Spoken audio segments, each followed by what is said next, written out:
All right, look, in video 5, we talked about the fact that you might spend some time in jobs that pay less than your peers, especially if you're on a career path that's maybe not really in that high demand when you get right out of the gate.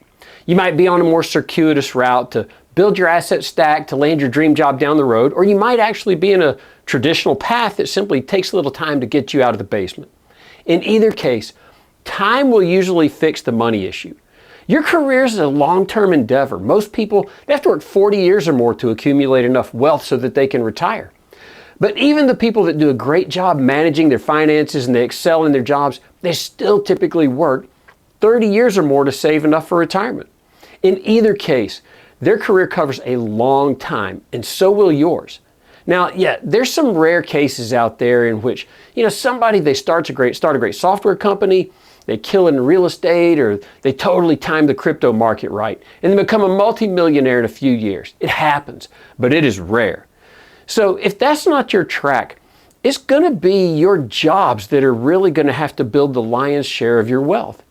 So as you think about money, there are 3 things that I want you to keep in mind. Number 1, your career is long, but just as time works for you, it can also work against you.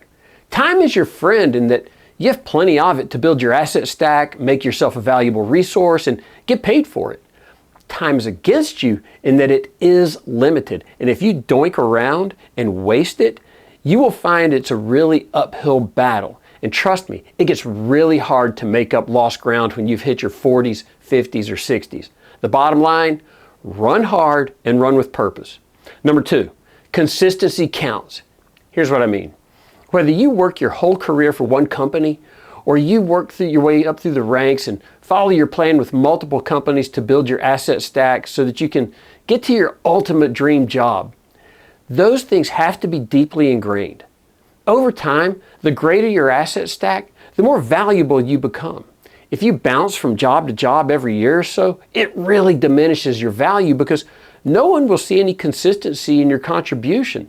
And you won't have ingrained these skills and experiences really deeply in who you are so that you're able to perform at a high level. Every change by its nature entails some period of getting up to speed before you're contributing at the new job. So the job change dead periods add up, and over time, it will keep you from earning as much.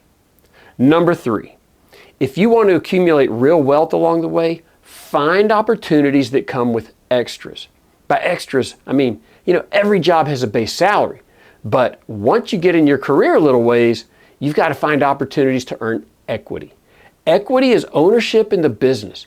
And it can be stock options, it can be restricted stock units, employee stock purchase plans, or stock bonuses. They aren't limited to startups. So, you don't have to be with a tech company to take advantage of this. There are equity opportunities in many, many jobs. Even huge companies offer stock purchase plans where you can buy the company's stock at a discount, and you should. It's free money. When the stock appreciates, you're making money even when you're not working. Now, one follow-on point to number 3. If stock purchase plans in particular, there's a significant benefit to being with the company longer because you get access to bigger chunks of stock over time. Now, I'm not going to go into those details. You can learn about that on the internet. Just know that it works that way. At the end of the day, just be intentional and let your plan work over the long term. The money will come. Now remember, you only live once.